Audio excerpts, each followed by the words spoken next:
Alors c'est parti. Les filles, mercredi matin, Boker Tov, Parashat Vayetze. Ok? Et je suis très content qu'on ait étudié ce sujet-là lundi, parce que comme ça va nous permettre de gagner du temps et de bien comprendre les choses. On y va?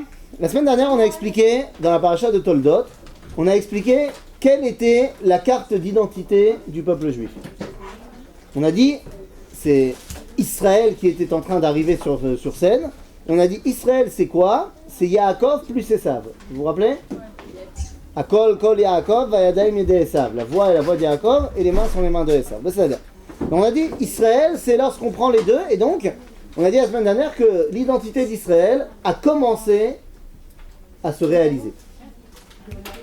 Et on ouvre notre paracha sur l'un des versets les plus difficiles, pas à comprendre, mais à intégrer de toute la Torah. Toda Rabba. J'ai pas réussi à faire derrière, donc j'en ai fait des choses. Tu sais qu'il n'y a pas eu. Ça c'est derrière et ça c'est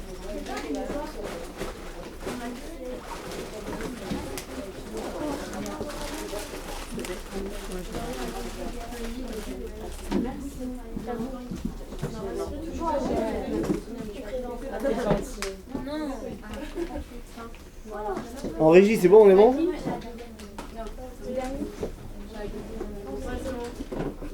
Top. Alors on y va.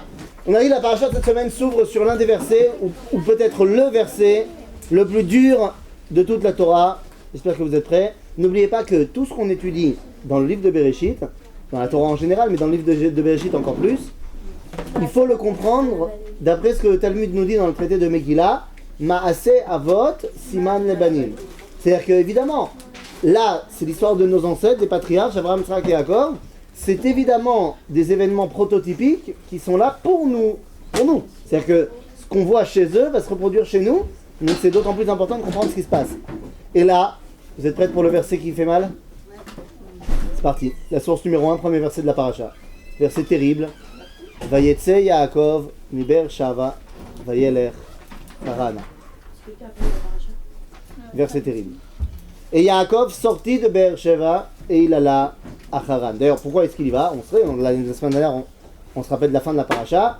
C'est juste que après tous les événements avec Esav il veut le tuer, mais c'est pas pour ça qu'il s'en va. Pourquoi il s'en va? Pour trouver sa femme. Parce que Yitzhak et Rivka, ils lui ont dit Oy va'avoy lecha si tu te maries avec une Knaanite. Mais on parle de Yaakov? Yaakov. À la fin de la paracha, puisque tu as lu la paracha de la semaine dernière, bien évidemment, et que tu l'as entendu en plus à la synagogue, eh bien, à la fin de la paracha, une fois qu'il a pris la bracha, nanana, il a mis les poils et tout ce que tu veux, à la fin, Esav il veut le tuer, mais en plus de ça, Rivka vient voir Yitzhak et lui dit Katzti bechayai mipne benotret. Ah, d'accord. Oh, il va avoir si mon fils Yaakov il se marie. Esav c'est déjà mort, il en a pris deux. Mais si jamais Yaakov il se marie avec une fille de Canaan, terminé, Allah chalenu. Et Yitzhak il est totalement d'accord, et donc il appelle Yaakov, il lui dit pars chez ma famille, en l'occurrence chez mon beau-frère, le frère de ta mère, Lavan, il a des filles, tu vas te marier là-bas. Ok? D'accord. Et là-bas, je vais pouvoir te donner un Birkat Avraham. Yitzhak il dit ça à Yaakov, il lui dit va te chercher une femme. Non, sa mère elle lui dit pas parce que j'ai pas envie que tu te fasses tuer. Mais la vraie raison, elle le dit à son mari. Elle dit faut qu'il aille se trouver une femme. Parce qu'à ce moment-là, il aurait pu partir n'importe où. Pourquoi il doit aller là-bas? Parce que là-bas, il y a de quoi se marier. Ok? Et donc le pasuk nous dit Vayetze Yaakov, Yaakov est sorti de Beersheva et il est allé à Haran. Vous croyez qu'il est dur le verset? Il est terrible ce verset. Oui? Vous avez dit que si on peut quitter la terre d'Israël, si on veut chercher une femme. Et là, il n'a pas pu quitter Israël pour sa femme. Là, en l'occurrence, à l'époque, il n'y en a pas grand monde des gens de sa famille en Israël. Pourquoi des gens de famille? Ah, bien fait. Très bonne question. Tu la gardes un tout petit peu. On la remettra un peu plus tard. C'est-à-dire, pour l'instant, on ne peut pas encore ramener une identité extérieure.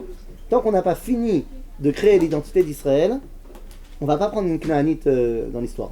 Les Cananéens, c'est pas notre tasse de thé. Ok? Pourquoi ce verset est très difficile? Il est terrible ce verset. Parce que ce verset, c'est la première galoute de l'histoire. Yaakov s'en va en exil. Je sais pas si vous vous rendez compte, Yaakov s'en va en exil.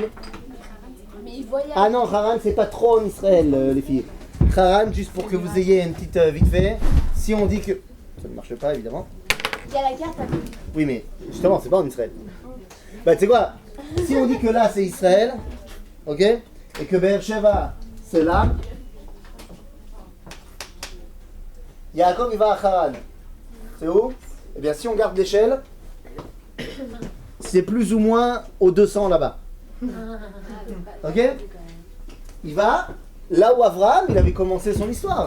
Lech lecha me'artzecha me'latecha, c'était à Haran qu'il était. Ok? C'est là que la famille d'Avraham, elle est restée. Donc, il retourne dans sa famille là-bas. Mais donc, il part en exil. Mais non, il voyage, c'est tout. D'accord, mais il part en exil. Bah, comme Abraham, il est parti. Ah, bah ça va, ouais, tranquilloum. C'est vrai, l'exil, finalement, c'est pas très grave. Les amis, et là, il faut comprendre une bonne chose. L'exil, c'est une klala. C'est-à-dire, on peut se la jouer autant qu'on veut, on peut pas faire changer les versets de la Torah. Quand la Torah nous dit que tu pars en exil, elle nous dit Ve'achla etrem eretz oivechem. Et le pays de vos ennemis va vous bouffer. Et encore une fois, j'ai pas envie de vous donner des chiffres alarmants, mais il y a des chiffres qui sont alarmants, mamash. Aval mamash. Si on a un tout petit peu, je vais donner la parole. Si on a un tout petit peu une conscience collective du peuple juif et que ça nous importe ce qui arrive à nos frères, les filles, c'est grave. C'est grave quand on sait qu'il y a à peu près 350 000 juifs à Paris, sur à peu près 500 000 juifs en France, et que sur ces chiffres-là, je vous l'ai déjà dit, sur ces chiffres-là, on a à peu près 80 000 juifs qui font partie de ce qu'on appelle Ma'agal Rishon, le premier cercle. Or, le premier cercle, ça va du mec qui a des péotes, la barbe, les tzitzit, jusqu'au juif de Kippour. Le deuxième cercle, c'est le mec qui est inscrit à la communauté pour pouvoir se faire enterrer au cimetière, qu'on voit même pas à Kippour. Et le troisième cercle, c'est-à-dire que une écrasante majorité de la communauté juive en France, sauf miracle, elle est perdue, quoi. Donc c'est grave. C'est grave. Et c'est ça que ça fait l'exil. Quand tu prends les 5 millions à peu près de juifs aux États-Unis, il va avoir ce qui va en rester dans 20 ans. À cause de l'assimilation et des réformés, etc. Mais si on le ressent pas, nous deux. Ah, tu dis il y a des fois où, là où on est, on ressent pas du tout l'exil. Parce qu'on est bien. On a tout ce qu'il faut, même au niveau de la vie religieuse. Eh bien, c'est pour ça qu'il y a un jour, un homme qui s'appelait André Neher, le professeur arabe André Neher. Vous avez entendu parler ? Ouais. C'était un des plus grands penseurs juifs de la deuxième moitié du XXe siècle. Il était français. Et il a fait son alia, machin. Il a écrit plein de choses. Par exemple, il a écrit un livre qui s'appelle La Chaîne. Et dans ce livre, il donne une définition qui n'est pas ilkhatique, j'en ai déjà parlé, qui n'est pas ilkhatique mais qui est très belle, sur qu'est-ce que c'est un juif. Oui, halakha, un juif, c'est celui qui a une mère juive. Mais lui, il dit, oui, mais au niveau du concept, un juif, c'est celui qui a un petit-fils juif. C'est celui qui aura réussi à transmettre ça à son fils et à son petit-fils. Qu'est-ce qu'il veut dire par là ? Un jour, André Neher, il était à Strasbourg, il donnait une conférence. Et il a parlé de l'importance de venir en Israël, machin, et il y a un homme qui est venu le voir à la fin de la conférence, il a dit, monsieur Neher, professeur, je ne suis pas du tout d'accord avec ce que vous dites, on a tout ici. Il ne manque rien. On a les Talmud Torah, on a la Yeshivot, on a les restaurants cachers, on a les institutions, on a tout. Et on n'a pas tout le balagan que vous avez là-bas en Israël. Et André Neher lui a répondu, vous avez tout ? Ah, moi je pense que vous n'avez pas Jérusalem. Il a tout dit. Donc en fait, t'as rien. Parce qu'on s'en fout de savoir si t'as des restaurants cachers chez toi. C'est pas ça le judaïsme. C'est pas le restaurant cacher le judaïsme. Tu comprends ? Donc des fois, effectivement, on vit dans des communautés où on se dit, finalement, on peut vivre son judaïsme pleinement. Bon, c'est pas vrai. Parce que quand tu sors de la rue et demie du quartier juif, tout d'un coup, tu vis plus ton judaïsme pleinement. Et même si pour l'instant tu vis aux États-Unis en plein milieu de Manhattan et tu peux totalement vivre ton judaïsme à 100%, c'est que temporaire. C'est-à-dire que l'antisémitisme n'est peut-être pas arrivé là-bas, mais l'assimilation, oui. C'est la galoute physique, ça. C'est la galoute physique. La galoute, elle n'est que physique. Mais il y a aussi la... Non. Je te laisse même pas finir ta phrase parce que dans 2 secondes tu vas me dire oui, mais il y a marqué dans le Zohar. Non. Non, là pour le coup, c'est pas le Zohar que tu me cites, c'est malheureusement un enseignement qui est complètement erroné. On aura un cours dessus, sur la notion... Si, on aura un cours là-dessus, pour que ce soit bien clair dans ta tête. La notion de galoute et de Géoula, elles n'ont rien de spirituel, absolument rien. Rien. Ça, c'est une invention de maintenant, des 20 dernières années, de dire qu'il y a une galoute spirituelle. C'est shtuyot bemitzakvaniot.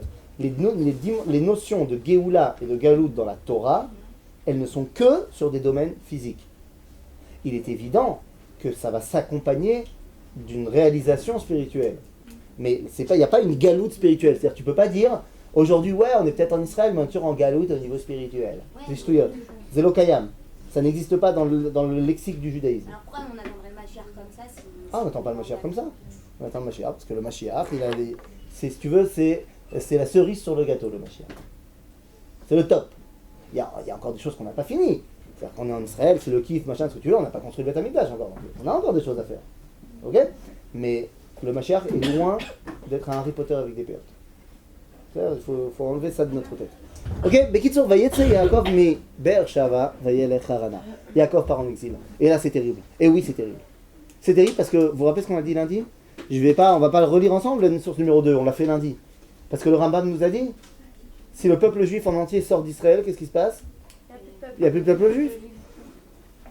Et là, Yaakov, il est à lui seul pour l'instant, le peuple juif. Mais ses parents, ils comptent pas? Ah, alors est-ce que ses parents, ils comptent? A priori, non. Pourquoi? Parce que de Yitzhak va sortir Esav aussi. Donc on ne peut pas dire que Yitzhak c'est le peuple juif. De Yaakov va sortir que du bien. Donc c'est pour ça que Yaakov c'est lui qui est Israël. C'est pour ça que j'ai dit a priori non. Mais si Yaakov effectivement sort et qu'il n'y a rien d'autre à quoi se rattacher, d'après le Rambam c'est fini. Nous on a dit lundi, même quand il y a des juifs en Chutz La'aretz, qu'est-ce qui leur permet de rester juifs?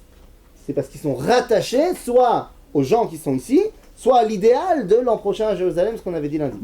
Mais Yaakov, il est rattaché à cet idéal-là. Qui te dit? Sa famille, elle est en Israël.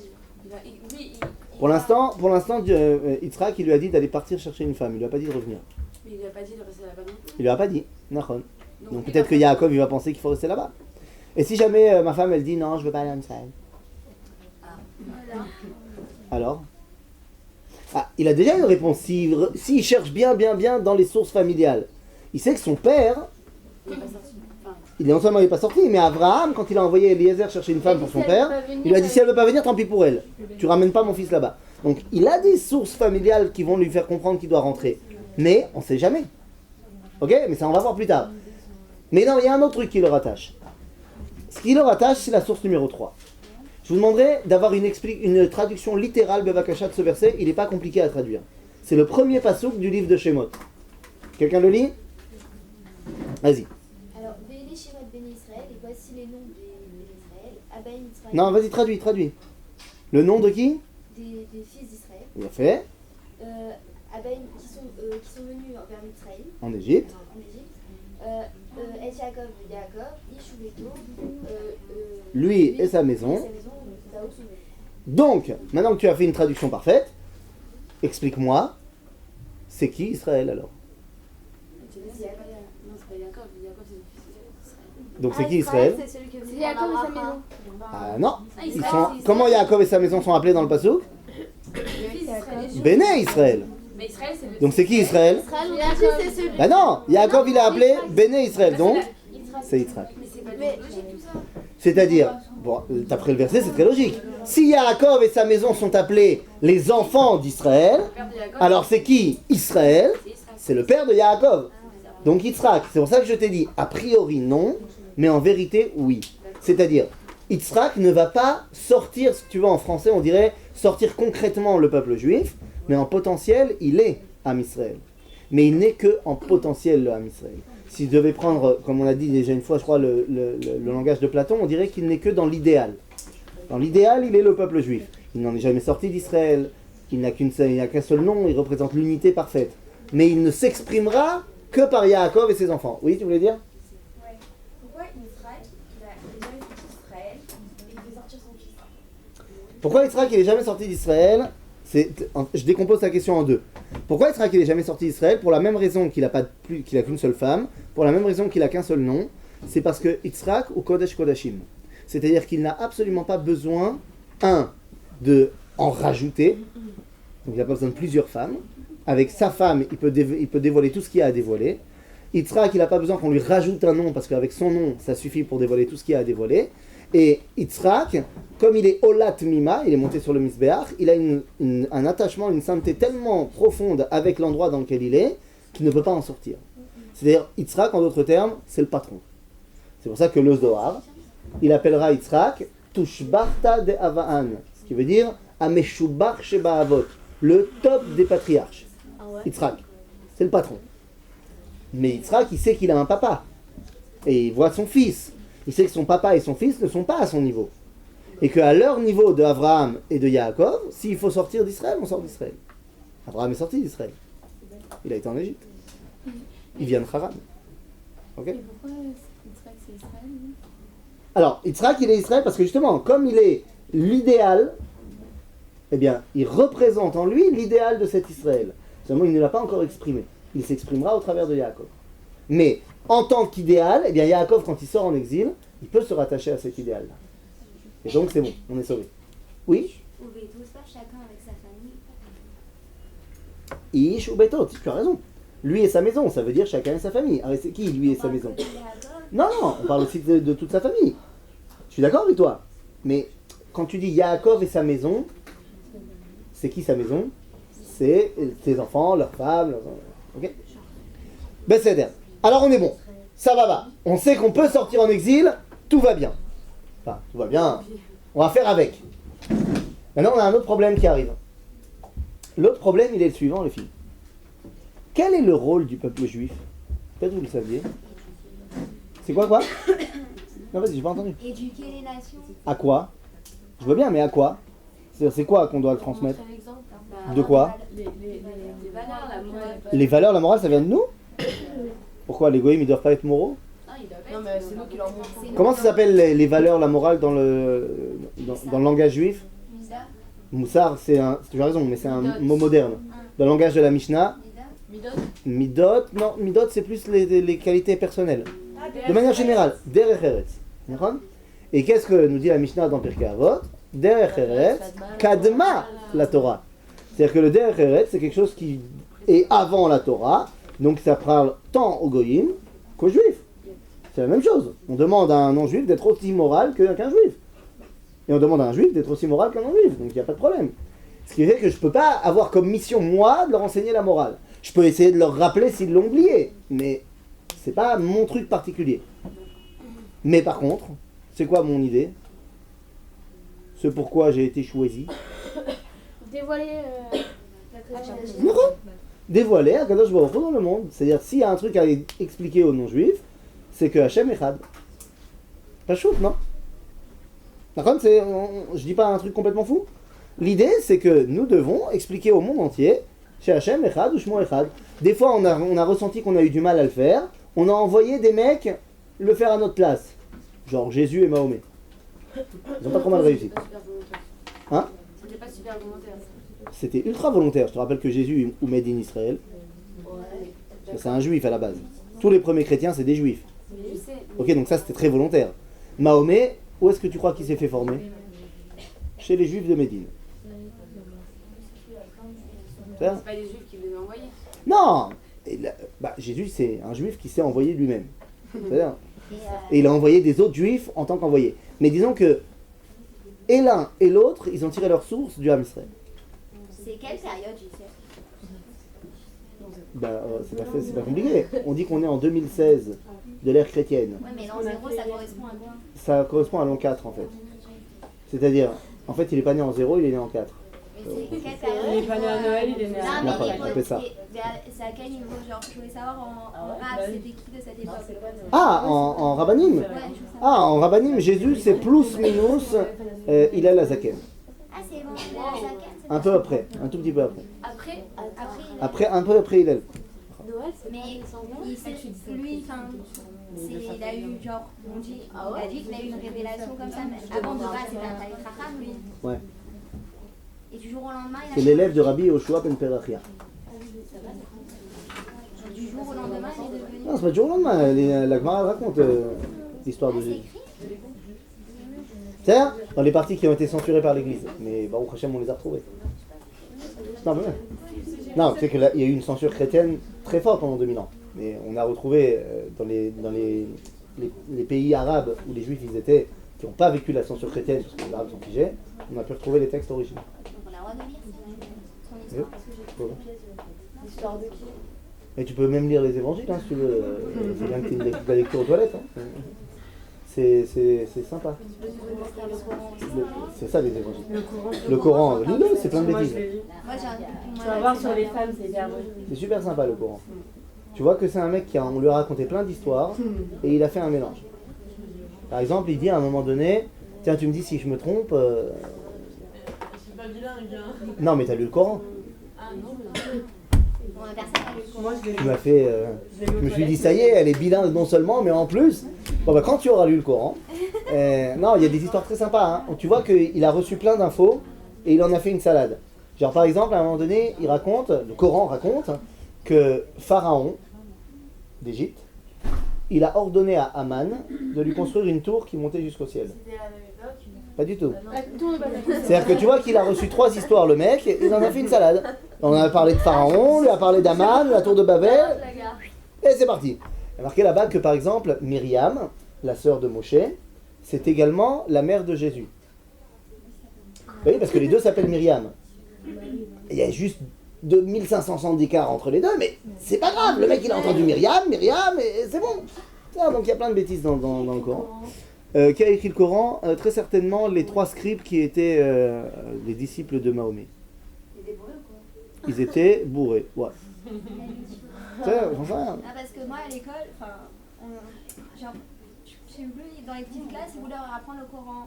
Et notre âge, il a dit non, c'est pas possible et tout, et on connaît. C'est juste fiotte. C'est des bêtises. Il y a, tu sais quoi, c'est des gens, je vais te dire, non mais c'est grave, c'est des gens qui sont ignorants. Et des gens qui ont peur de leur ombre. J'étais il y a 2 semaines, j'ai pris le bus pour sortir de Jérusalem, donc je suis arrivé à la Tachana Merkazit, je suis arrivé au 3e étage, je vais faire ma arrive là-bas, à la Beth Knesset, et en sortant, il y a une chanoute de Sfarim, comme ça, qui s'appelle Dabrichir. J'étais voir s'il n'y avait pas un faire ça sympa pour les enfants, machin. Et en sortant, t'as un mec, avec toute la panoplie, hein, barbe grisonnante sur le blanc. Ce mec, il était pas tout jeune, tu vois. Et je vois qu'il y a un attroupement autour de lui. Je m'approche, je dis, Makara. Et il dit, allez, participe toi aussi à la mitzvah. Je dis, ok, calme-toi. Il dit, vas-y. Il me tend un livre et il dit, vas-y, déchire. De quoi tu parles? Il fait, c'est mitzvah de micro, c'est mitzvah de déchirer ce livre. Et après, on va le brûler. Moi, faut que j'aille en fait. C'était quoi comme livre? Eh bien, c'était un livre pas du tout Coran, hein, c'est un livre d'un juif qui s'appelle Kasuto, qui est un juif qui a des idées qui sont complètement apicrosim. C'est pas des idées qui sont de Mibet Sifrenu. Et alors, c'est pas parce qu'il dit pas ce que toi t'as envie d'entendre qu'il faut le brûler. Non, mais. Mais la picorsoute, c'est pas une mitzvah, j'ai trouvé ça. Bien sûr que c'est une mitzvah de détruire ça. Comment tu sais que c'est de la picorsout? Je sais rien, j'ai pas lu. Ah, il a fait, donc il faut le lire d'abord. Lire d'abord. Il y a plein de gens qui n'arrivent pas à comprendre que, encore une fois, il faut que tu sois rattaché à ton rave, que lui il t'explique là où il y a des problèmes, machin. Mais il n'y a rien qui fait peur si tu es en attache avec la Torah. Ouais, mais pourquoi elle est venue pour enseigner, enfin, même concrètement, ça, le Coran, on va pas enseigner à des enfants. Non, ça c'est un autre problème.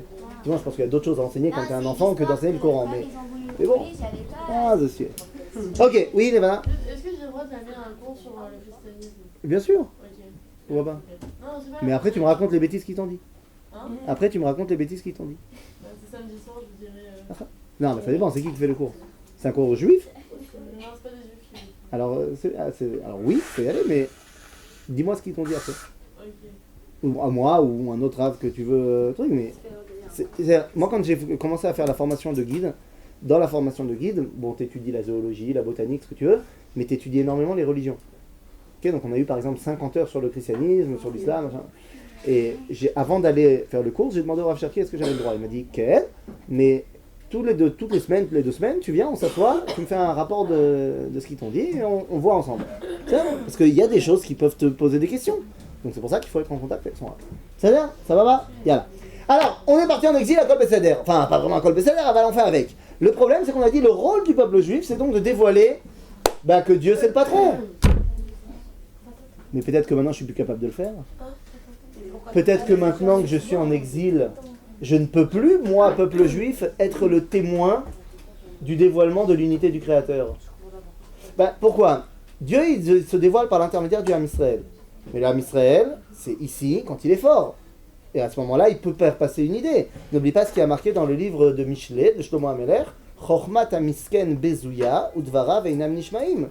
La sagesse du Misken, elle est tournée en dérision et ses paroles ne sont pas entendues. Même si des fois il dit des choses très intelligentes. Comme c'est marqué d'ailleurs dans Le Petit Prince. Ah, mais c'est pas parce que. Ah si, c'est parce que. Non, je suis d'accord avec ça. Ouais. C'est pas parce qu'il n'est pas en Israël que ça veut dire qu'il va être miskin. Ah bah si. Parce qu'à partir du moment où t'es pas chez toi, t'es forcément tourné en dérision. Tu peux pas t'exprimer en tant que toi. Mais lui, Jacob, il va pas aller. Enfin, il va pour trouver quelque chose. D'accord. Il va pas juste pour Stam aller dehors. C'est pas le problème, il y a un fait qui est là. Oui, mais même, c'est-à-dire, il peut pas être tourné en dérision parce qu'il sait très bien que sa place, elle est pas en dehors. Peut-être qu'une fois qu'il sera en dehors, il va tellement kiffer le en dehors qu'il va vouloir y rester. D'accord, mais bon. C'est arrivé Là, tellement souvent. Là, on sait pas encore. D'accord. Mais on sait qu'il sort. Et donc la question de la sortie, le fait que je ne suis plus à ma place, pose la question de, maintenant que tu n'es plus à ta place, est-ce que tu peux réaliser ton rôle? Bah oui. Là, pas forcément. Regarde, là, ton rôle, c'est d'étudier la Torah. Si maintenant je te sors du Machonora et je te mets en plein milieu d'université coranique, est-ce que tu vas pouvoir exprimer cela? Peut-être que oui, mais la question, elle peut se poser. Oui. Donc c'est pareil. La question, elle est posée. Je dis pas qu'il ne peut pas. D'accord. Je dis que la question se pose. D'ailleurs, non seulement la question se pose pour Yaakov, mais Rabotai, la question, elle s'est tellement posée quand le peuple juif est sorti en exil il y a 2000 ans. Au moment où le Ham Israël il sort en exil il y a 2000 ans, à la destruction du deuxième temple, eh bien, il y a quelqu'un qui prend la place au niveau spirituel et qui va dire, qui va pas poser la question, qui va dire, puisque vous êtes en exil, vous pouvez plus être le peuple juif avec le rôle qu'il a à accomplir.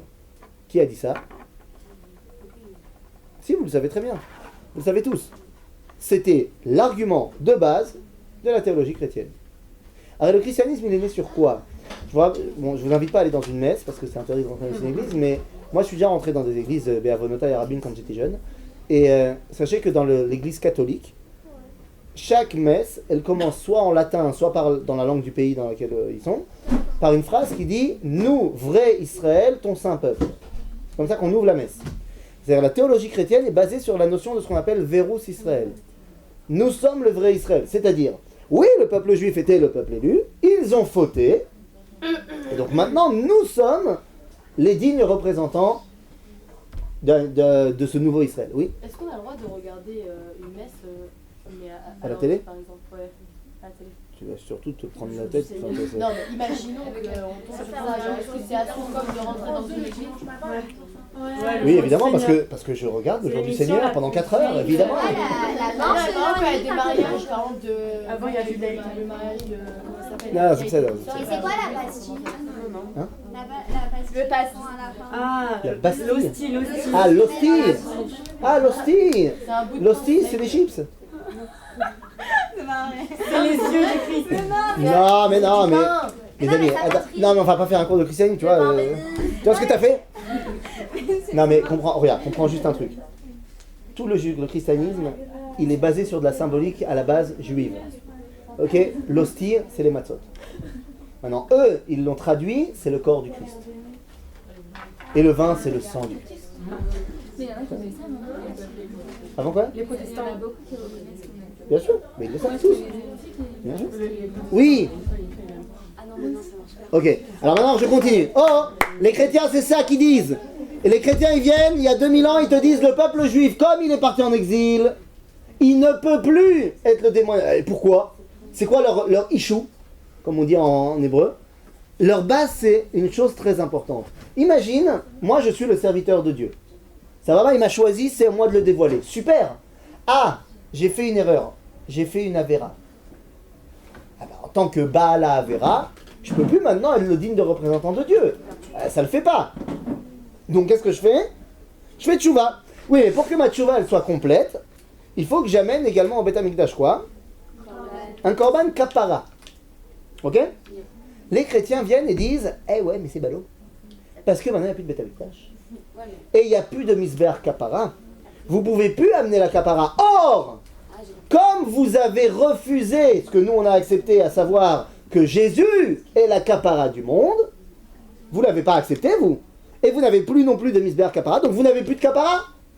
Donc, vous êtes toujours dans la faute. Et donc, vous ne pouvez plus être les dignes témoins du dévoilement de Dieu. C'est maintenant à nous que ça revient. C'est toute la théologie chrétienne en 2 secondes. Il faut lui répondre. Parce que s'ils ont raison, peut-être que effectivement on peut plus rien faire. Quoi, non?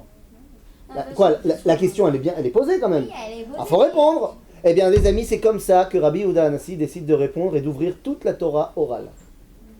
Toute la Torah orale s'ouvre sur cette réponse à cette question-là. Non, c'est pas le début. La Mishnah, elle commence par quel traité? Pas par Masechet Avot. Par Masechet Brachot. Ah oui. Et comment c'est la première Mishnah de Masechet Brachot? Regardez dans la source numéro 4. On nous dit dans la Mishnah Me'em matai korin et shema be'arvin. Ce qui voudrait dire de manière très superficielle, à partir de quelle heure on peut dire le Shema le soir? Ça commence sur ça. Me'em matai korin et shema be'arvin. À partir de quelle heure on peut dire le Shema le soir?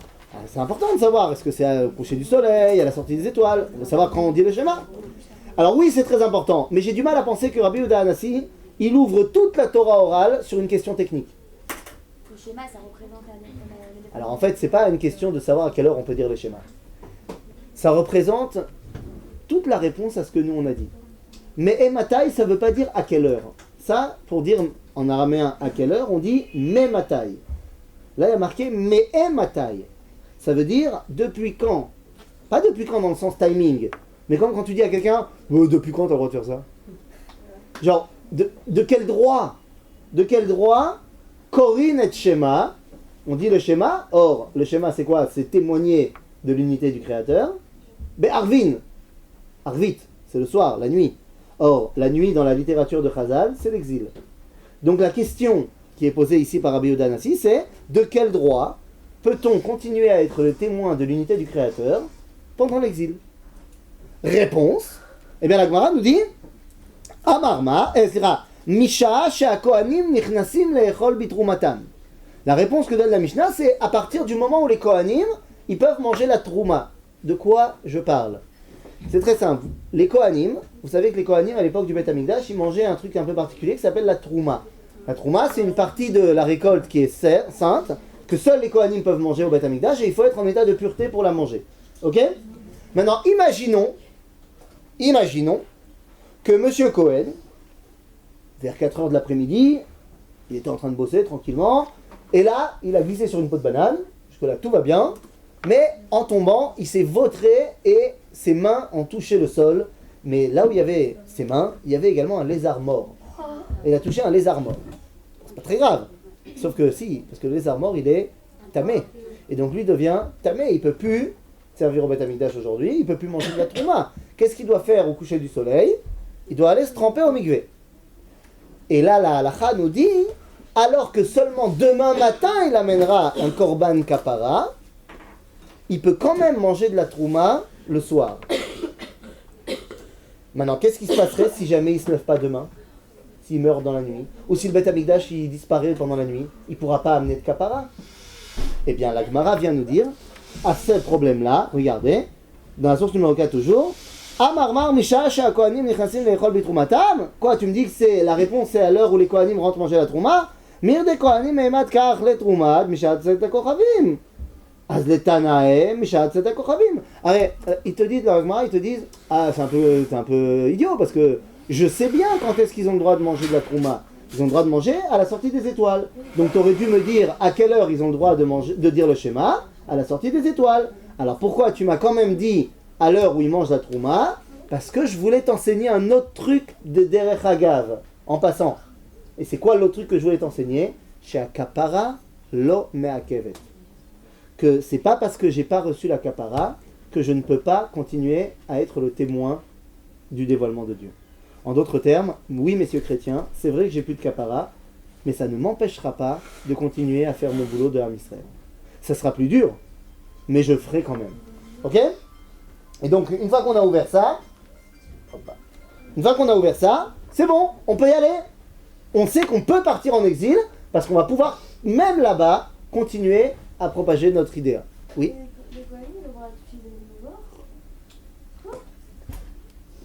Nine. Non, mais aujourd'hui. Je vais te dire, aujourd'hui je vois mal souvent des gens qui se disent tiens je vais toucher un animal mort aujourd'hui. Non, Mais disons qu'aujourd'hui dans la mesure où on est tous impurs, les choses se ressentent beaucoup moins. Mais a priori, un Kohen qui touche quelque chose, pas qu'un Kohen d'ailleurs, toi et moi, si on touche un animal mort, on reçoit son impureté.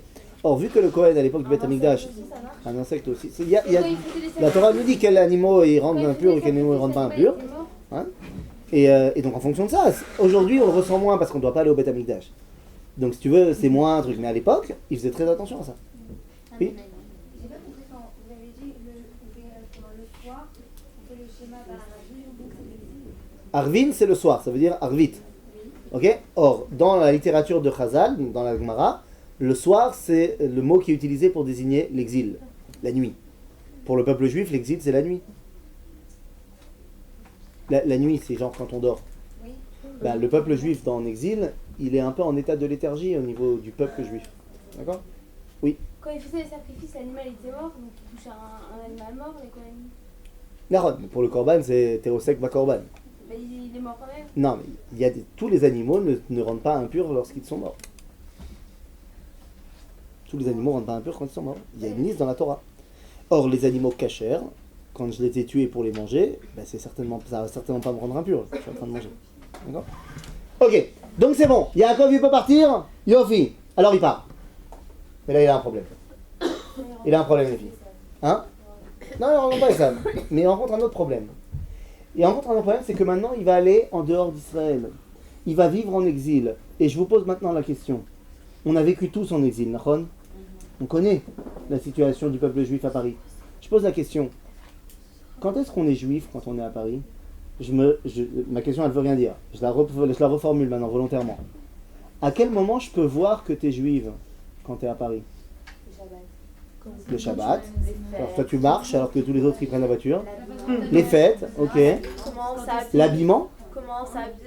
Non, pas l'habillement. Moi, à Marseille, quand je vois genre Quand on dit sur la Torah. Non, des filles par exemple, elles sont habillées de tsniout, généralement dans le quartier, parce que c'est un quartier juif, genre, je sais quoi. Ah, t'es dans le quartier juif, tu vois les filles à Non, je te parle dans la rue, sur la Castellane. Alors, Je reconnais quand tu même. reconnais parce que tu connais toi, parce que tu fais partie de dedans. Mais quand t'es stam de dehors, un non-juif qui voit une meuf avec une jupe, c'est pas forcément une juive. La kippa chez les garçons, la majorité écrasante des garçons ne mettent pas la kippa. Alors il y a le nez, effectivement. Pour les antisémites, c'est bon, il y a le nez. Il y a le compte en banque, parce qu'on est tous riches, hein, évidemment. Non, mais concrètement, quand je suis de dehors, eh bien, je le vois le Shabbat, je le vois pendant les fêtes, je le vois à la synagogue.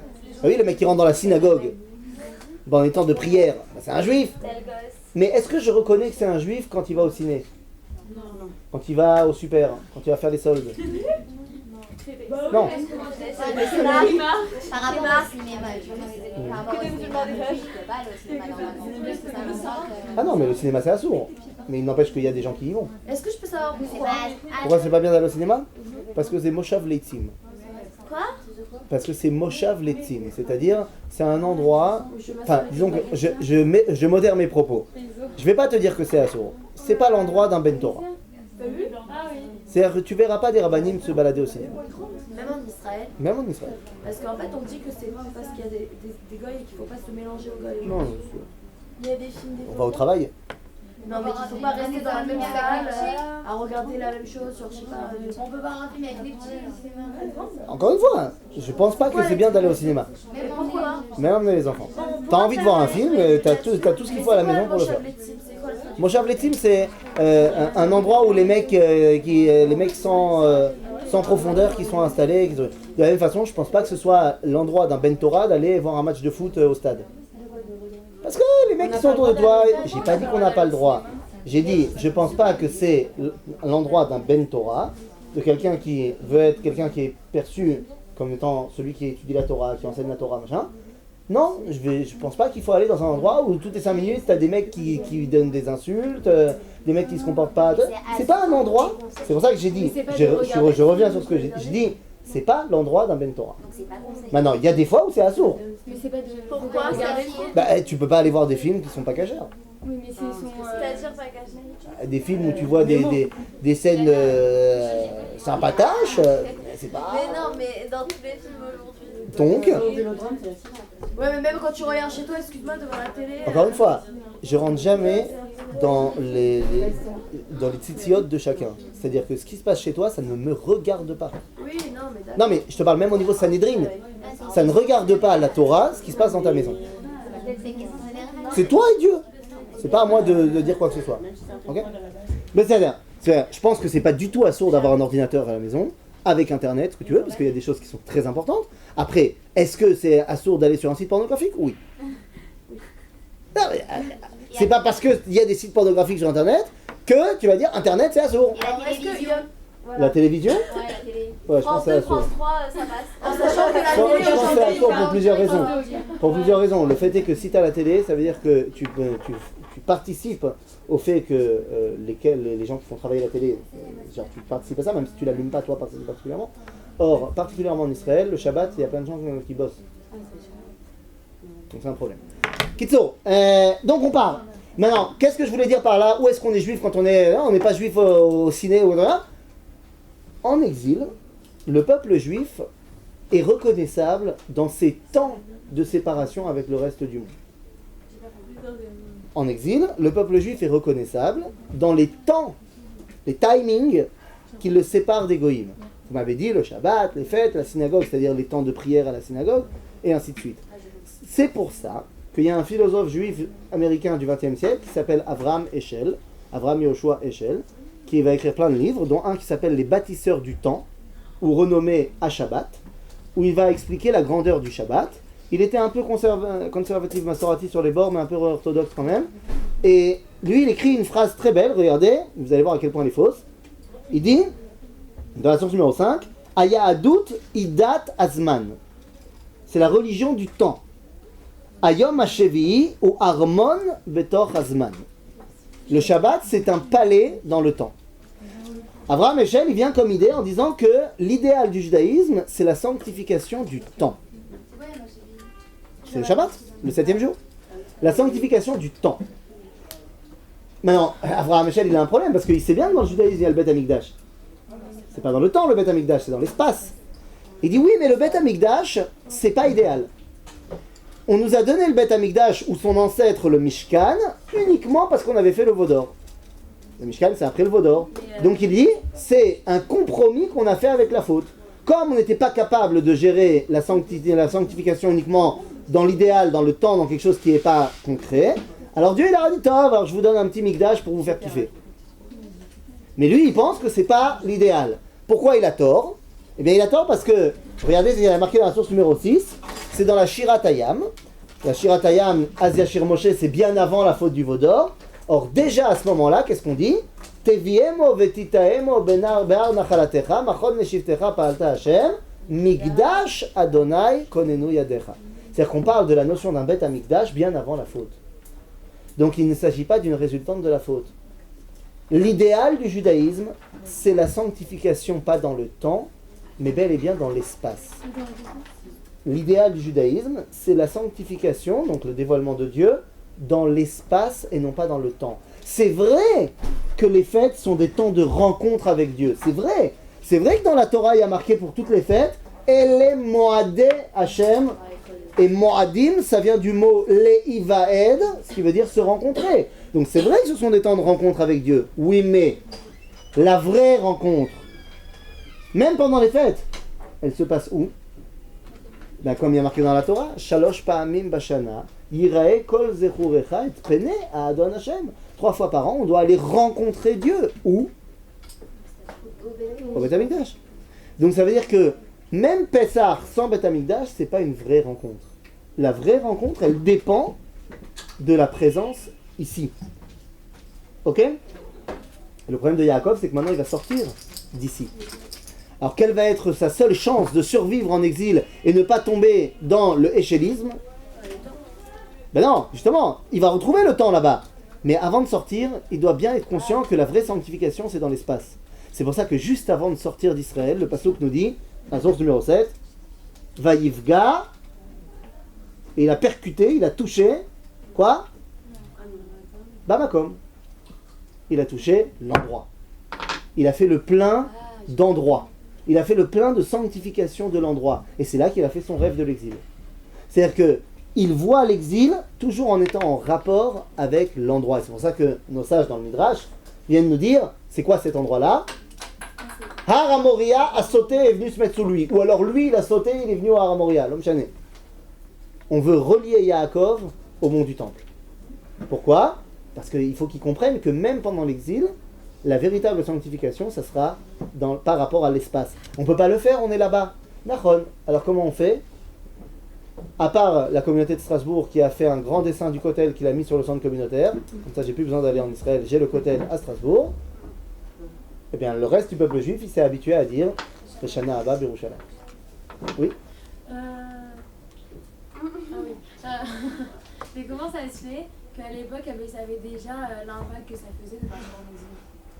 Ah, parce qu'ils avaient une connaissance beaucoup plus accrue du monde. Je vais dire un exemple tout simple. D'ici au Kotel. D'accord? Quand tu as pris le bus pour aller d'ici au Kotel là, il y a 2 jours, tu as senti que tu n'as pas arrêté de monter et descendre? Les montagnes, quoi. Non, mais dans la route que tu as fait, tu as senti que tu étais en train de monter, descendre, monter, descendre, monter, descendre?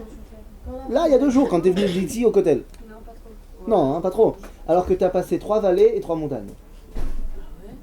Mais là, Jérusalem, c'est construit sur des fuites. Moi, je le ressens, je suis en vélo. Je le ressens plus que toi. Mais aujourd'hui, on est détaché. Et même moi, je suis en vélo, mais en vélo électrique. Donc, même les montées, je ne les ressens pas vraiment. Donc, on est tellement détaché de la réalité concrète du monde dans lequel on vit. Il y a des choses très bien là-dedans. Hein. Je ne me remets pas ça en cause, mais c'est une réalité. À l'époque, ils étaient beaucoup plus concrets sur ce qui se passe ici. Et donc, ils savent ce que ça veut dire être dans l'endroit que Dieu a choisi et d'être pas dans l'endroit que Dieu a choisi. Ok? Mais la question à propos de Yaakov, quand même, c'est Yaakov. Genre, à chaque fois on parle comme ça, on compare avec nous, mais il n'y a pas de comparaison. C'est Yaakov, ça veut dire Yaakov ici. Ah, c'est-à-dire que Yaakov, il n'a pas besoin de mon shiur. C'est-à-dire que tout ce que moi je suis obligé de t'expliquer, que moi aussi on m'a expliqué, Yaakov il le ressent. Non, ça veut dire la question qu'on s'est dit là par rapport au départ, que quand il va aller là-bas, comment on sait qu'il va pouvoir dévoiler le Hachem là-bas. Ah d'accord, lui il le sait. Lui il le sait. Nous on est obligé d'expliquer. D'accord, je suis d'accord avec toi que lui il ressent les choses. Il n'y a pas de problème. Et donc finalement, il arrive en exil et là c'est parti. Makor numéro 8. Vayisa Yaakov Raglav, Vayalech Aotza Benekedem. Il est parti, ça y est. Ça y est, il s'enfuit. Et une fois qu'il arrive là-bas, eh bien les amis, dans les 6 lignes qui sont là, est marqué tout le projet du peuple juif dans le monde. Voilà, il ne faut pas aller chercher plus loin, tout est marqué là. Alors on va lire ensemble, d'accord? Je vais lire et traduire à chaque fois. Vayar veine Be'er Basadeh. Il a vu Be'er Basadeh. C'est quoi un Be'er? C'est un puits. À l'époque, particulièrement à l'époque, le puits c'est la source de vie. Ok? Donc il a vu la source de vie. Veine Sham, Shlosha Edretson Rovtzim Alea. Et là, il a vu 3 troupeaux. Mais ça veut dire quoi 3 troupeaux? 3 identités différentes. Qui sont là autour de la source de vie. C'est-à-dire que nous avons 3 identités humaines. Chazal vont nous dire qu'il s'agit des 3 grandes cultures du monde, à savoir Babylone, la Perse et la Grèce. Qui sont là, qui ont tous compris qu'il fallait être autour de la source de vie.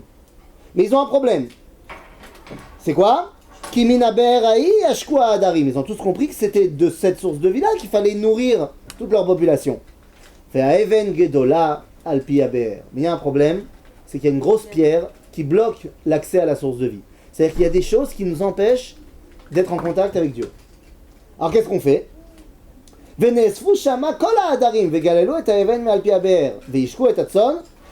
ils ont compris. Comment on fait pour pouvoir accéder quand même à la source de vie?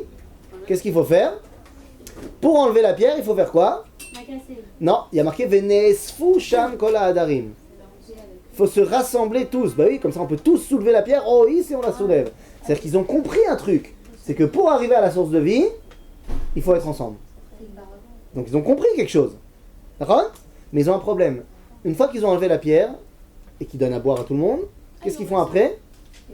Ils remettent la pierre. C'est un peu idiot quand même. Si tu me dis, moi j'ai peur des tempêtes de sable et tout, j'ai pas envie que l'eau soit pourrie, t'as qu'à mettre un couvercle en plastique.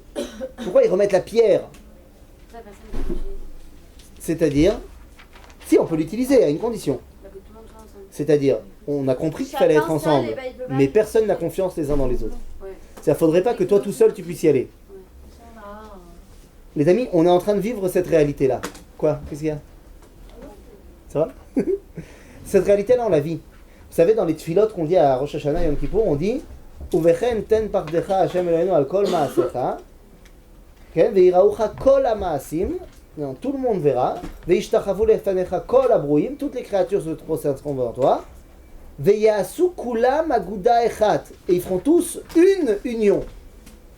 Le Rav Nazir, l'élève du Rav Kook, Rabbi David HaKohen, il disait ça y est, on a fait aguda echad. Ça y est, ça existe. Ça s'appelle l'ONU. L'ONU, non mais c'est pas une blague. L'ONU, c'est Aguda Echad. C'est quoi le but de l'ONU? C'est que toutes les nations soient réunies et qu'il y ait la paix dans le monde. C'est le but. Mais le seul problème, dit le Nazir, c'est qu'ils n'ont pas encore réalisé la suite du verset. Mais Kulam Yasu Aguda Echad, la Sot Retzoncha Belevav Shalem. Pour faire ta volonté de plein cœur. Il dit ça, non, ça ils n'ont pas encore compris. Ça, pourquoi ils se sont fait l'ONU? En fait, c'est pas pour faire la volonté de Dieu. Mais en fait, c'est pour que chacun y tire ses intérêts du jeu. Donc c'est ce qu'on voit là. Ils ont compris qu'il fallait être ensemble, mais il ne faudrait pas penser que c'est de l'altruisme. Ok? Donc ils remettent la pierre. Ok. Ve'eshivu et ha'even al pi ha'be'er limkoma. Vayomer lahem Yaakov. Maintenant Yaakov, il arrive face à cette réalité-là. Et il doit leur expliquer le message du peuple juif. Parce que c'est bien beau, ils ont compris qu'il fallait être ensemble, mais qu'est-ce qui leur manque? Pourquoi ils remettent la pierre? Parce qu'il leur manque un truc. Hein? C'est-à-dire, ouais, Nachon, et en qui tu vas avoir le plus confiance? En l'autre. En Hachem. Alors, en Hachem, viens, on met Hachem de côté. Dans le monde, là, en qui tu as le plus confiance? En eux-mêmes. En toi-même, tu as le plus confiance? On a confiance en les autres. Aux frères, à la famille, frères et sœurs. Ta famille? Ça va dingue. Tu sais qu'on ne choisit pas sa famille, quoi qu'il arrive, ta famille, elle est là. Et donc, qu'est-ce qu'il leur dit, Yaakov? Vayomer lahem Yaakov. C'est quoi le mot? Vayomer lahem Yaakov. Achai. Mes frères, qu'est-ce qu'il leur apprend? La fraternité. D'ailleurs, vous savez d'où on est frères? Mais Aïnatem. Alors on peut lire le verset au sens pshat. Mes frères, d'où venez-vous? Mais on peut lire aussi de manière plus profonde, pas en mettant un point d'interrogation, mais un point d'exclamation. Vous savez d'où on est frères? Parce que mes Aïnatem. D'après le judaïsme, le monde il a été créé ex nihilo. Vous savez ce que ça veut dire ex nihilo? À partir de rien. C'est-à-dire yesh, mais aïn. Il y avait le aïn et d'un coup il y a le yesh.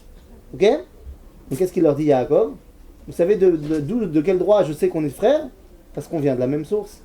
Mais aïn atem, vous venez du aïn, comme moi. Hein? Non, c'est pas les juifs, c'est le monde entier. Ah, le monde entier? Mais vadaï. Quoi? On n'est pas frères avec les autres êtres humains? Si. C'est ça qu'il veut leur apprendre.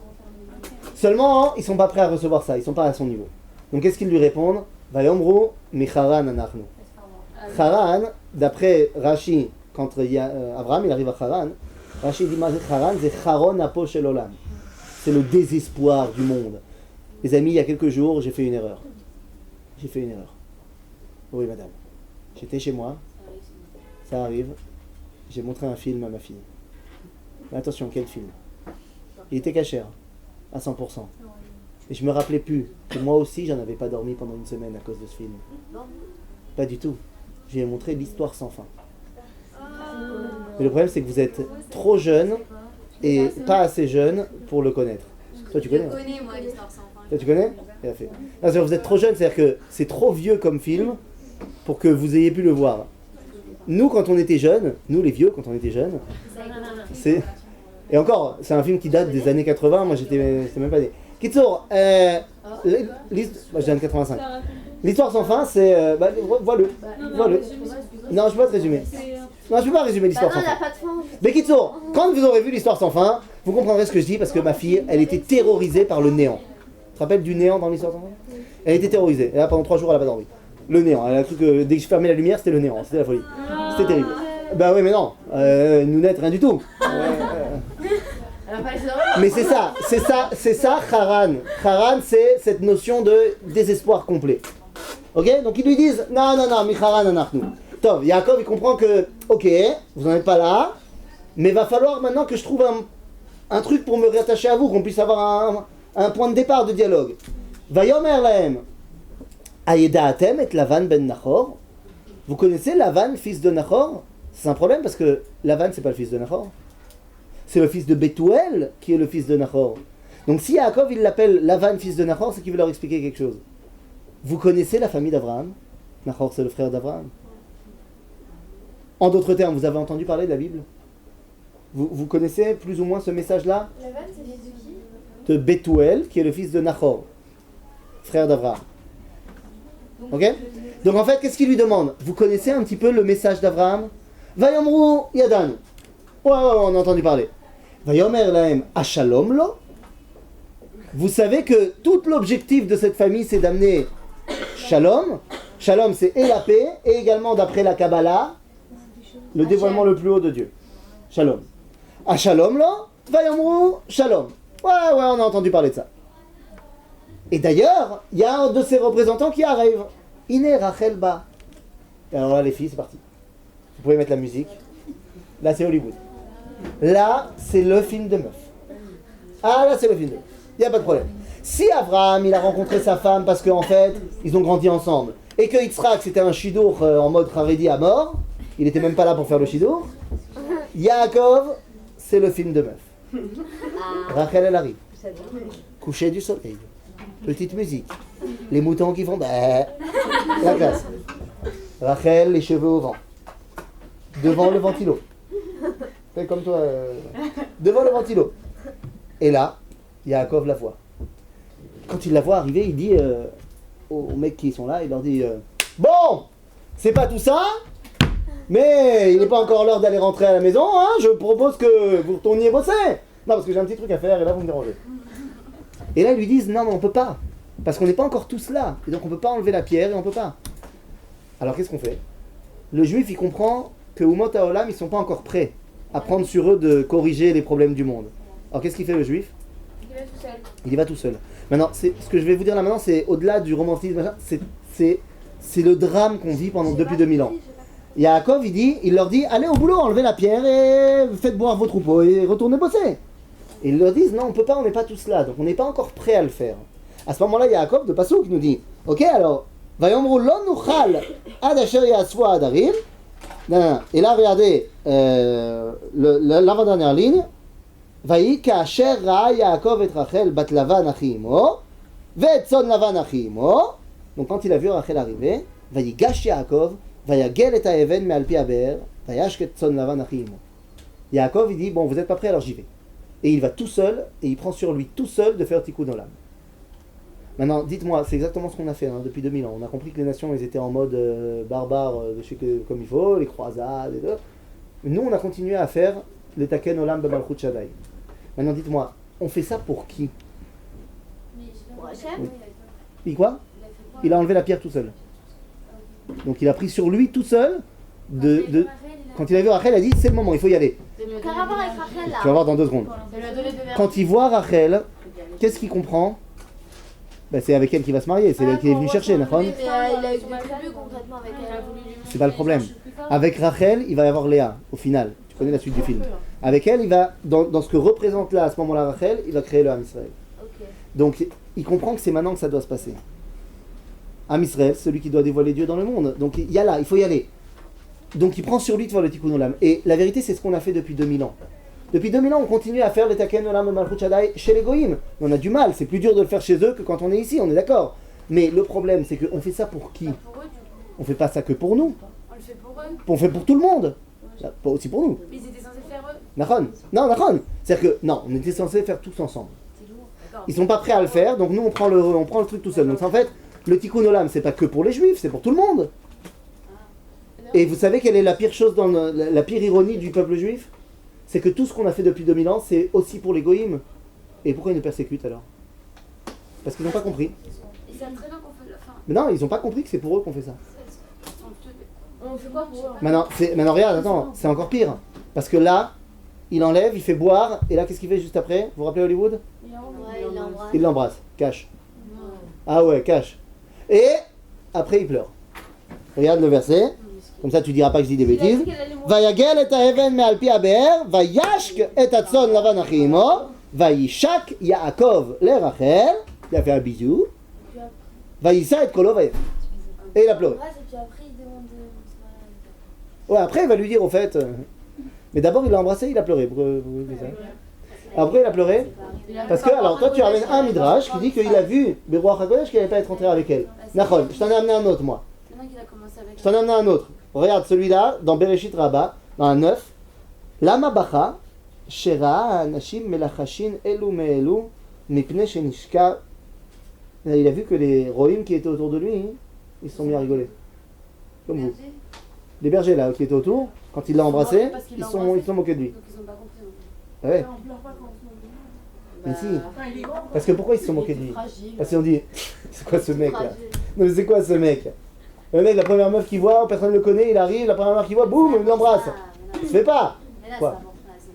Et Rachel, elle a fait Non, quoi c'est ce qu'ils disent. Ils disent, la Chachim Elou, la Elou, il l'a vu, la première femme qu'il a vue, il l'embrasse. Et ils se sont dit, ah le mec il fait comme à la génération du déluge. Genre les mecs ils avaient aucune pudeur, et on s'embrasse, on y va, pampelote. Non, mais qu'est-ce qu'ils s'en foutent? Ouais, pourquoi il va. Parce que Yaakov, c'est terrible. Pourquoi il a embrassé Rachel? Comme je vous ai dit, parce que mitzvah abba aliatra al tachmitzena. Quoi? Au niveau des âmes, il comprend qu'à ce moment-là, c'est le moment où il faut lier son âme à celle de Rachel. On n'embrasse pas avant de se marier. Baruch qu'on n'embrasse pas avant de se marier al pi halacha. Ah, mais il n'y a pas la. Mais non seulement il n'y a pas la Torah, et deuxièmement il y a Yaakov ou Navi. Bon, et elle, dans l'histoire, elle a dit oui. Ah non, t'en fais pas. Elle, j'ai pas mis les versets d'après. Mais le verset d'après, c'est quoi? Elle est partie en courant le dire à son père. Oui, bah tu m'étonnes. Il y a un mec que tu connais pas qui vient, il t'embrasse, il te met une galoche, et là bon, mais oh! Il avait un peu de mal, tu vois. Mais je suis pas d'accord, donc on peut dire qu'on est Navi et voilà. Hein. Ah, tu peux dire, mais à ce moment-là, il y a un hôpital à l'entrée de Jérusalem qui s'occupe des cas comme ça. On peut dire qu'il est Navi, Non, c'est le Navi, il a le droit, c'est sa prérogative de transgresser une halakha, pas de manière, c'est-à-dire pas dans l'éternité, mais il a le droit de dire pour un temps, ça on annule.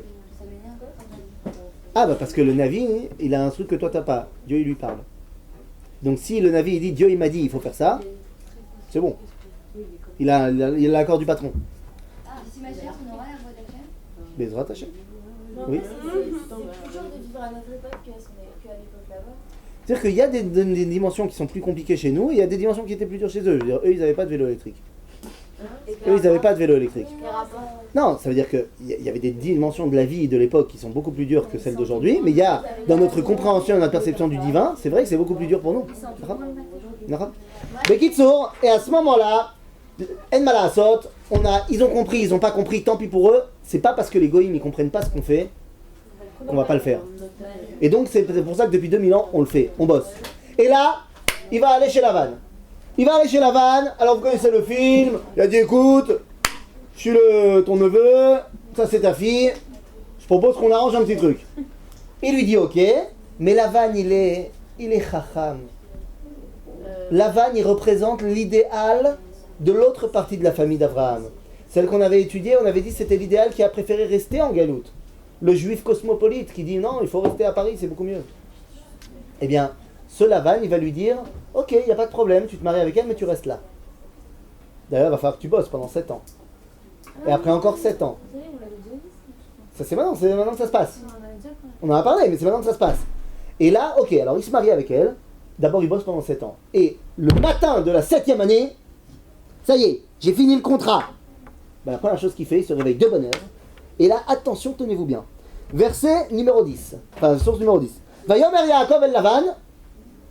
Rappelez-vous, vous êtes des jeunes filles. Un jour, Bezrat Hashem Inch'Allah bientôt, vous allez rencontrer des garçons. Et parmi ces garçons, il va y avoir un garçon que vous voudrez présenter à papa. Ouais, mais tu sais que ça va être plus dur pour papa que pour maman. C'est papa. Et là, bon, papa, déjà, il va avoir du mal à te laisser partir avec ce mec-là. Mais bon, c'est un mec bien et tout, ça va pas.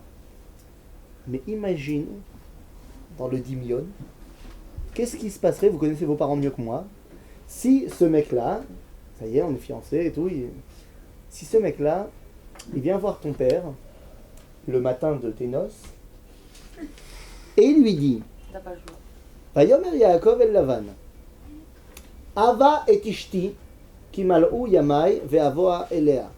Je vais traduire littéralement. Vas-y, donne-moi ma femme, parce que ça y est, hein, il est temps, et j'ai envie d'avoir une relation intime avec elle. t'expliquer, tu vas pas Je redis le verset. Vayomer Yaakov el Lavan. Et Yaakov a dit à Lavan, Hava et Ishti, donne-moi ma femme. Bon, calme-toi, c'est pas encore ta femme, ça sera ce soir. Pour l'instant, c'est pas ta femme encore. Non, donne-moi ma femme. Kimal ou Yamai, parce que mes jours sont arrivés à leur timing, c'est-à-dire j'ai rempli mon contrat de 7 ans. Ve'avoa elea.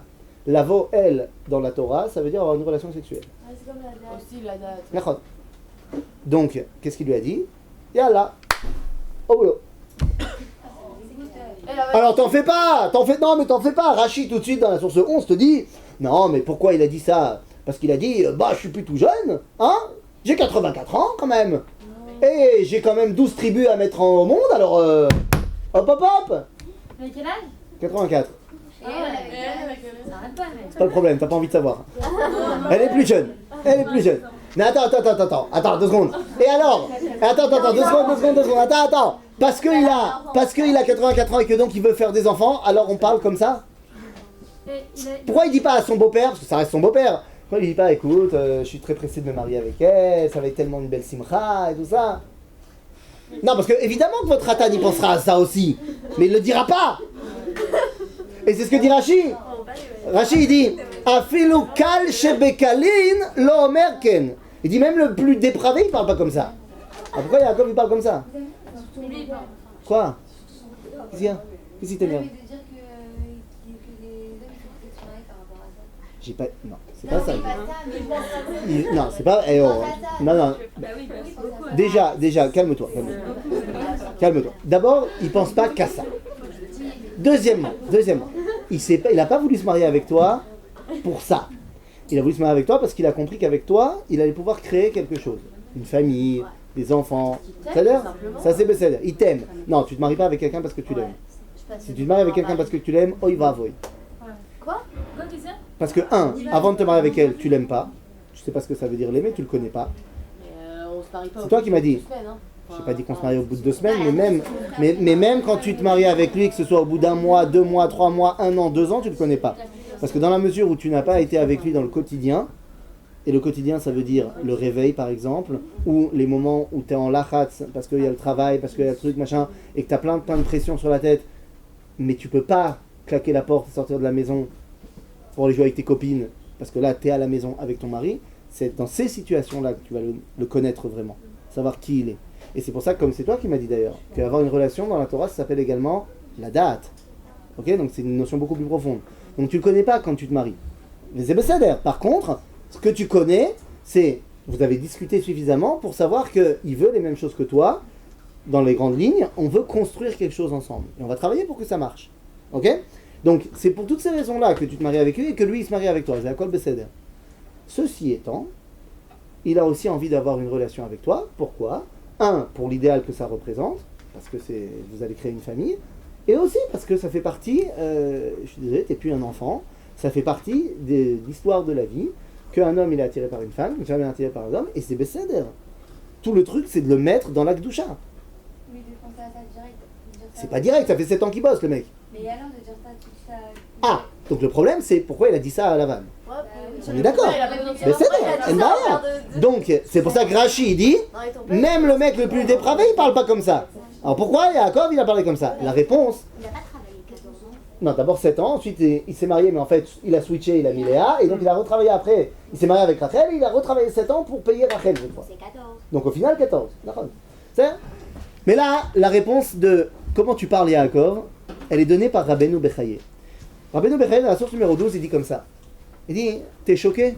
T'es choqué comment il parle Yaakov? Bien sûr que t'es choqué. Pourquoi? Parce qu'on parle pas comme ça. D'accord, on parle pas comme ça, sauf Yaakov. Sauf, en vrai, Abraham, Yitzhak et Yaakov. Il dit parce qu'Abraham, Yitzhak et Yaakov, ils ont un truc que toi t'as pas. Pas que la névoie. Pas de ça. Il dit que Yaakov, tout ce qu'il fait, c'est Kodesh Kodashim, c'est, Machenikra dans le langage de Chazal, ou Oved al-Pi as-Sechel. Il est uniquement là-dedans. Et donc comme il est uniquement là-dedans, comme Malaché Hacharet, comme les anges, qui n'ont qu'une mission, et c'est ça l'idée, eh bien il dit, Rabbeinu Bechaye, il dit, t'aurais pas été choqué si Yaakov il avait dit à Lavan, donne-moi à Rachel parce que j'ai envie qu'on se fasse un check. D'accord, t'aurais pas été choqué. Il dit, donne-moi Rachel parce qu'il est temps qu'on se fasse un rami. T'aurais pas été choqué. Maintenant il dit, pour Yaakov, parler des parties sexuelles, parler du rapport sexuel, c'est comme parler de ses mains, de ses oreilles, de ses yeux. C'est pas une connotation qui est tournée vers la tentation et les envies pures et simples. C'est tout tourné uniquement vers la Kedusha. Donc la vanne, ça l'a même pas choqué. Donc Lavan, si tu veux, il a très bien compris ce qu'il voulait Yaakov. De la bouche de quelqu'un d'autre, ça aurait été très choquant, mais il a compris qu'Yaakov, c'est Yaakov, c'est Yaakov Avinu. Et donc il lui dit, ok. Et là, vous connaissez le film, il lui a changé de cadeau. Il lui a changé le paquet cadeau, au lieu de donner Rachel, il a donné Léa. Oh non. Pas cool. De là, j'apprends quoi? Parce que vous êtes très gentils les filles, mais je suis marié depuis 9 ans et demi. Je pense que si on me met dans une salle noire et qu'on me balance une meuf que c'est pas ma meuf, je pense qu'à un moment donné, je vais m'en rendre compte. Même si je vois pas. Comment c'est possible que Yaakov, là, c'est que le matin, non, ils vont se marier, Parce qu'il la connaît ils pas. changent le soir, quand elle va rentrer dans la chambre où Yaakov il l'attend, pouf, c'est Léa qui rentre, et le petit matin arrive, et là il dit, oh, mais il est Léa. Oh, bah alors Non, il la connaît pas, Raphaël, en vrai. Il la ça- voit ça- de loin. non, ça fait 7 ans qu'ils bossent dans la même maison. Ok, mais il la voit de loin. Mais oui, il la voit de loin. Pendant 7 ans. Ah, il a fait de là, j'apprends qu'elles sont jumelles. Effectivement. Il a pas vu Léa tout ça? Bien sûr qu'il a vu Léa, elles sont jumelles. Mais elles sont jumelles. Mais alors, comment ça se fait le matin, c'est vraiment Ah, parce que non, Pendant 7 ans, il sortait je sais bien que tu sois des jumelles, mais quand t'es dans le jour et que tu vois qu'il y a quand même une différence. Mais la nuit, où tu vois rien, il n'y a pas de lumière à l'époque dans la nuit.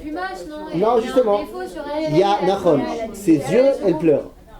Mais quelqu'un qui a les yeux qui pleurent, dans le noir, Pourquoi il pleure? pourquoi Rachel lui a donné ses yeux? Parce qu'elle voulait pas je voulais pas que sa sœur ait honte. Oui, mais c'est la même femme. Donc c'est Nachon, donc c'est la preuve que c'était la même. Ok? Bekitso, attendez, je vais pas m'adapter. Ouais, quoi? Il sortait avec elle tous ces 7 ans. Ouais, sûrement. C'est pourquoi il sortait avec elle. Et... C'est-à-dire, ils étaient. Oh, ouais, il était amoureux, grave. Ils étaient in love à fond. Et là, toute la suite de la paracha, c'est la naissance des 12 tribus. Maintenant, la naissance des 12 tribus, et c'est par ça qu'on va s'arrêter, en fait, c'est la création du peuple juif. Maintenant, le problème de Yaakov, pour l'instant, pourquoi il ne peut pas rentrer en Israël? Il a un autre problème. Il ne peut pas rentrer, parce qu'il n'a pas fini de créer son peuple, mais d'autre part, parce qu'il a toujours un problème avec Esav.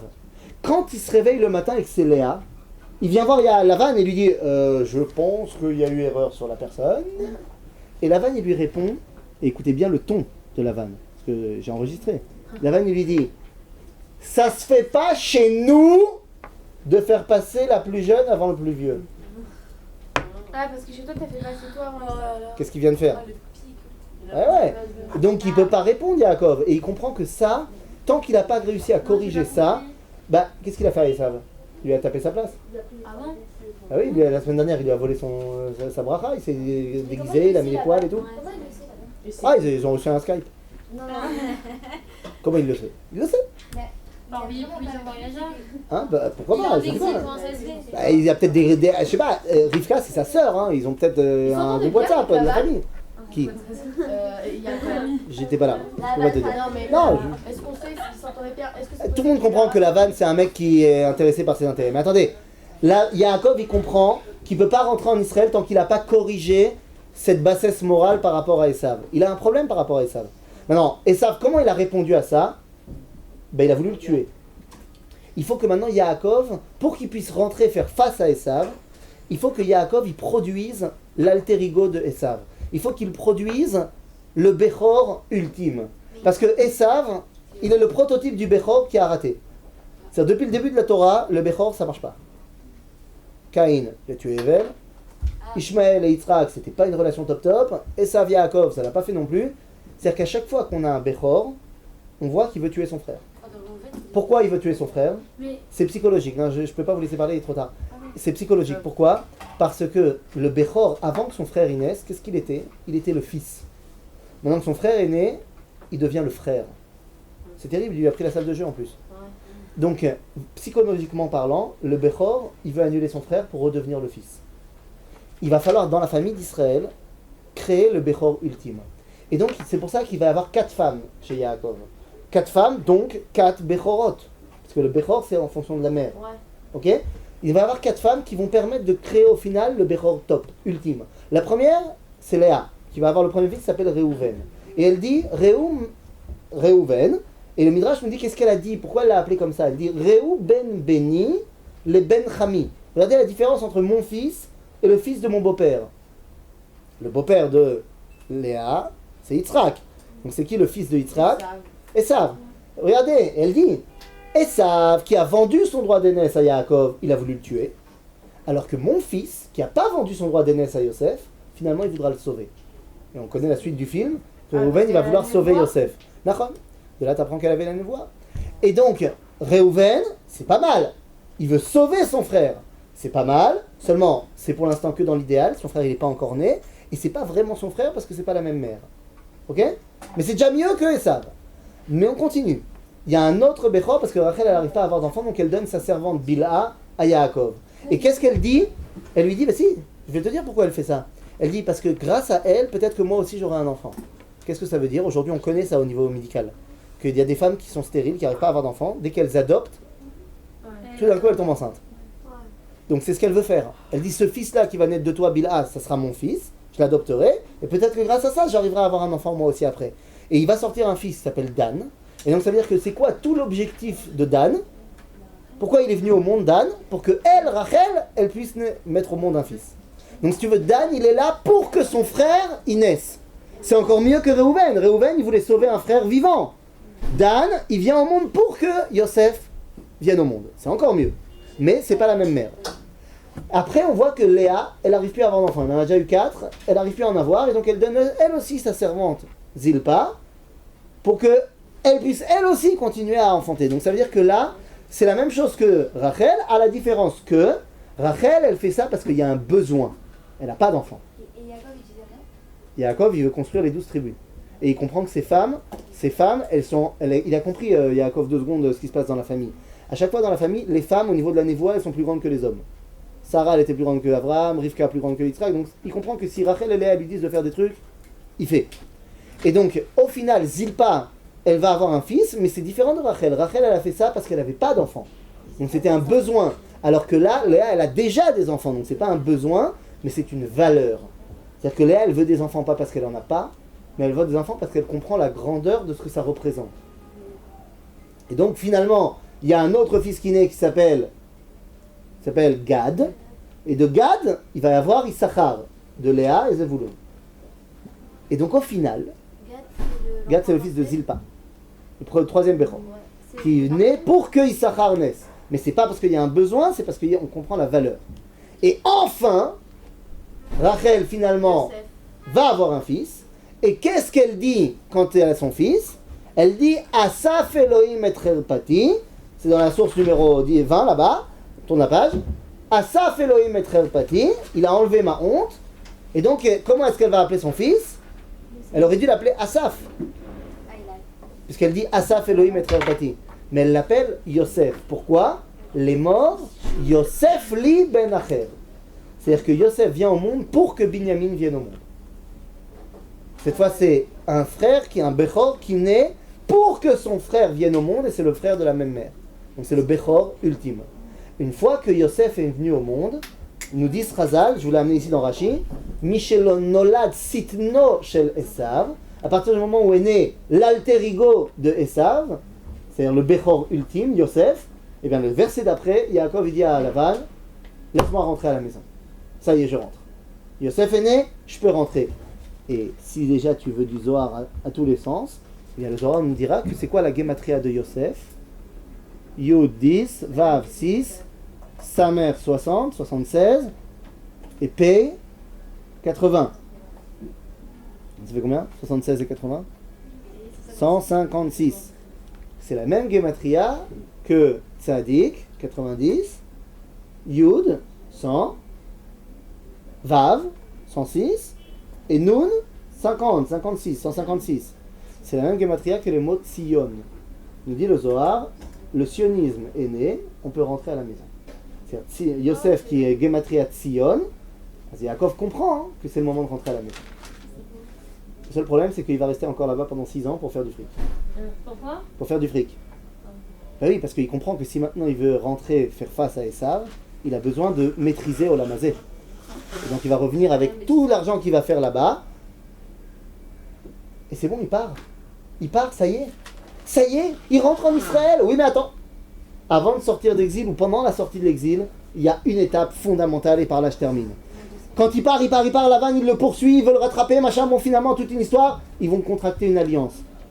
Tu traverses pas cette ligne-là, Lavan. De ton côté, c'est le judaïsme d'exil. Ici, on retourne au judaïsme original. Seulement, cette alliance, ils vont la contracter comme on fait à l'époque. Ils mettent des pierres et ils font un espèce de petit monument. Ça sera le témoignage de l'alliance qu'ils ont scellée. Comment Lavan, il appelle ce truc-là? Il l'appelle Yegar Sa'aduta. Ça veut dire en français, une petite montagne du témoignage. Yegar Sa'aduta. Montagne de témoignage.